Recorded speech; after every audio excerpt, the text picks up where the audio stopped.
Oi gente, tudo bem? Bem-vindos ao canal. Estamos na semana de resenhas.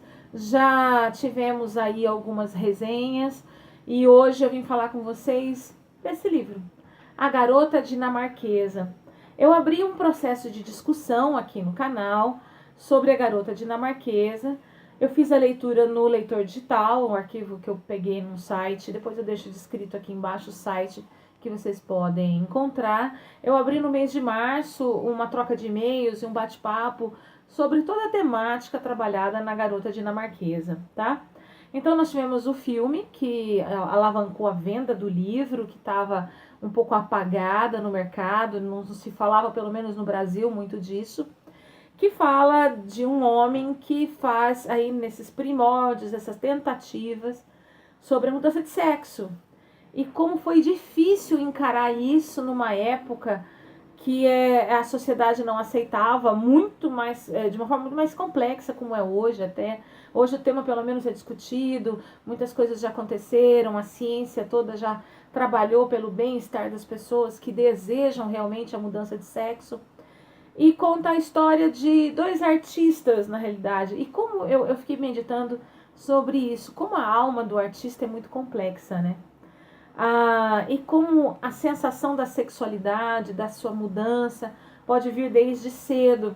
E muitas pessoas associam isso a traumas familiares, mas nos prendendo às ideias que o autor nos traz, nós temos um autor que trabalha um romance baseado na vida real de Einar, que era um pintor muito conhecido nesse período dele, e que ele sente a sua sexualidade, a sua diferença frente aos outros meninos de sua época desde cedo.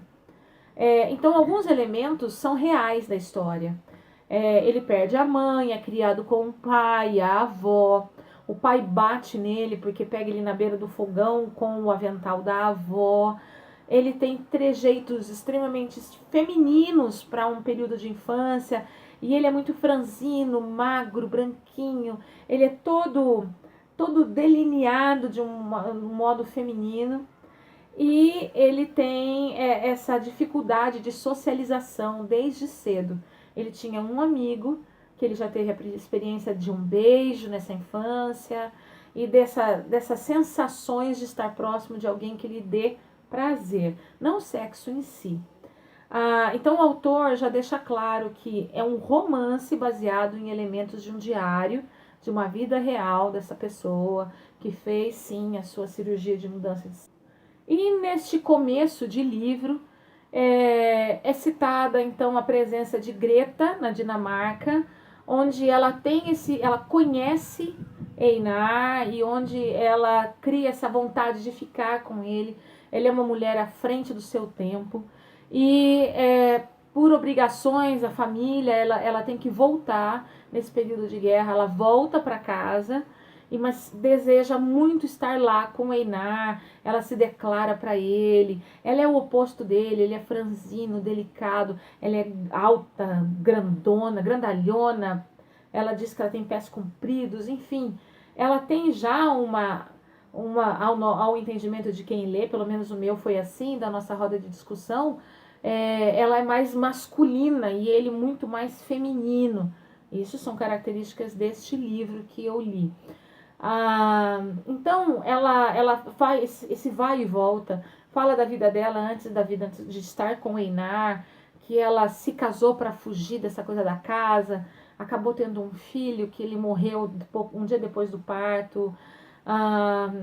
Enfim, a vida dela muito complexa, amorosamente muito complexa, até ela se sente frustrada quando ela fica com Einar, ela se casa com ele, que ela vive à sombra dele. E ela precisa da ajuda dele para concluir um quadro de uma cantora, a Ana, que não pôde fazer a sessão com ela. Então ele se veste com a roupa, o vestido, os sapatos, as meias, e aquilo nele aflora. No filme, vê-se muita dificuldade de Einar entender aí esse período de transição, a aparência, quando Lily surge, né, que é ele travestido, ele vestido de mulher, enfim, e a presença dela é um pouco mais estreita, então é muito focado na dificuldade do Einar, a figura masculina, o ser vestido de homem, trabalhar com a presença da Lily, que é o seu desejo em ser mais feminino. No livro, não. No livro, a Lily entra e sai das cenas, das descrições do livro, muito rapidamente, tem muito mais presença o lado feminino dela do que o lado masculino de Einar. Então, a Greta não consegue contrariar esse marido e ela dá trela para Lily, ela leva a Lily para uma festa, lá ela se envolve com a presença de um homem que quer muito ficar com ela. A Lily, de repente, a Greta chega, a Lily está em casa, ela conversa com a Lily como se fosse uma visita, de repente Greta sai, quando volta é Einar. Então, Arita lendo, eu tive essa nítida sensação de dupla personalidade do Einar, e a Lily é muito mais Lily no livro do que foi no filme. Então, nas rodas de discussões que nós fizemos, foram elencados muitos tópicos em relação à garota dinamarquesa, em relação até hoje mesmo, de sexualidade, transexualidade, são muitas siglas, as pessoas ficam muito confusas, e talvez pela falta de orientação em relação ao movimento, o movimento em si se ofende muito com o que é dito sobre ele, enfim. Nós levantamos todas essas questões polêmicas no nosso grupo. Eu até anunciei esse grupo no Snapchat, para você que não segue o nosso Snapchat, é Arita de Paula, você pode encontrar com a gente lá, e tem várias coisas que nós trabalhamos no Snapchat. Mas, resumidamente, ler A Garota Dinamarquesa me fez compreender mais um período da história em que a ciência tinha pouco conhecimento, a psicologia rotulava mais do que entendia a postura das pessoas que queriam trabalhar, que queriam entender a sua sexualidade, do que hoje, que existe um excesso de tratamentos,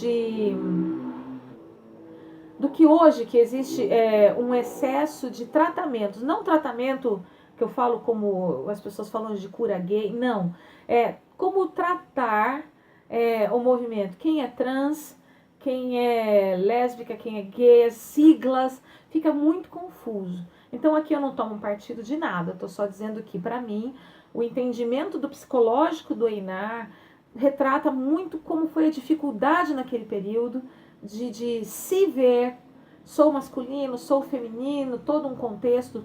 Sim, o personagem Einar veio de um lar destruído, machista, ofensivo, sem a presença feminina, um lar de abusos, mas pouco você nota essa importância desse lar na presença da sexualidade do Einar hoje.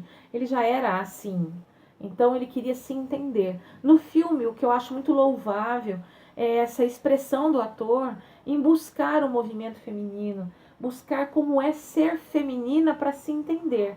Então, via-se no filme, no nosso grupo também falou muito disso, dele sentado observando uma prostituta se mover, sensualizar, para que ele até ele faz o movimento na cabine para não absorver o movimento feminino para lhe dar prazer, mas sim em entender-se como mulher, como feminino, como Lily.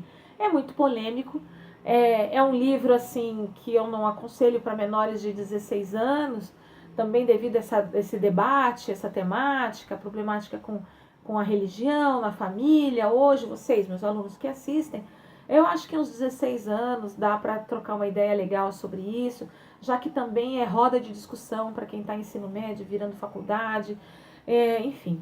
Mas foi muito bom ler, muito prazeroso e muito enriquecedor o romance da Garota Dinamarquesa. Eu espero vocês no próximo vídeo.